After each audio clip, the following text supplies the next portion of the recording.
Bunge power. Bunge power. Oh, today is a bad day for us as Kenyans because the things that we are passing through ni vitu hata wazazi wetu hawakupitia. I want to start na hii mambo ya Ebola. If America can reject their people, why can us Kenyans accept those people to be here in Kenya to affect us, for our people to die just because of a disease?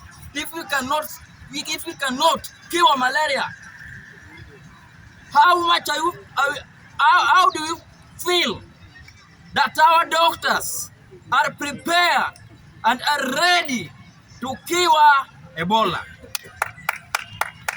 I'm here today to question those who are in authority, Minister for Health, Government of Kenya, that Kenya we have constitution. Before kitu ifanyike, lazima mufanye ile kitu tunasema public participation, ili hao watu waseme, hao watu waingie Kenya ama wasiingie Kenya. And we are rejecting hii issue ya kuleta watu wa Ebola hii Kenya, ati mnasema ati madaktari wetu ati wako sawa kutibu Ebola. We will not give chance to our leaders to misuse us, because Kenya is a country that is being governed by the democrats, and we must protect the democracy of Kenya. The second thing, hii mambo ya education.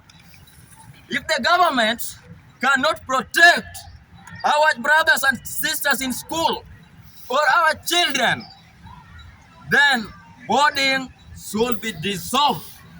Isikwe.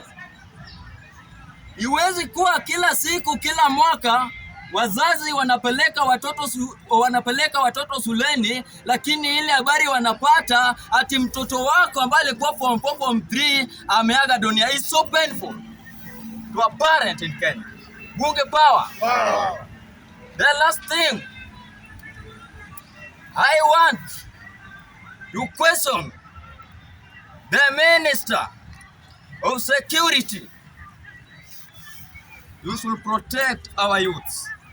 Stop allowing politicians or any other person to use our young generation as a tool for them to achieve their personal interest.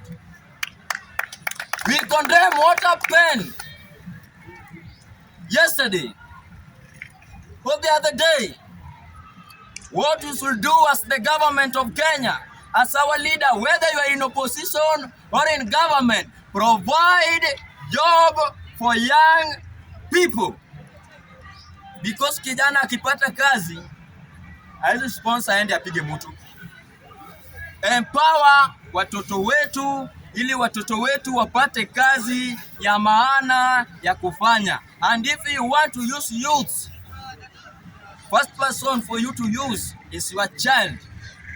Msiharibu ya watoto ya watu wengine, ndio waende wakufe, ndio waende wapate injury, na nyinyi mnabaki mkipiga kifua mkiimba hiyo nyimbo yenu.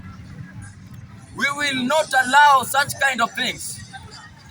And the last thing, nasikia kitu inaitwa bill. Wengine wameisoma, wengine hawajaisoma. The government of Kenya, sasa hatutaki tax mingi. Hatutaki tax mingi kwa sababu tax mingi mnaleta, lakini hakuna ile maendeleo tunaona hapa chini. Mkiongeza tax, make sure ile service wananchi wa chini wanapata iko sawa na hiyo pesa wanatoa.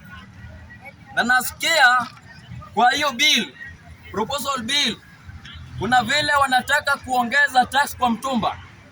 Na wenye wanatumia mtumba sio wadozi, sio ministers, ni vijana na watu wa chini, ni wale tu mama mboga ni wale tu mtu wa boda ambaye hawezi achieve ile nguo ya 1,000.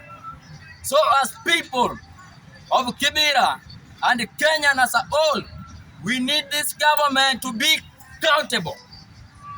And if there is any person ambaye hana capacity to work, atoke kwa ofisi. Mwenye anaweza fanya kazi aingie wapi? Aingie kwa ofisi. Kwa majina ni Joseph Otieno, mimi ndio Simba wa Sereng'ombe. Asante sana Joseph. Karibu.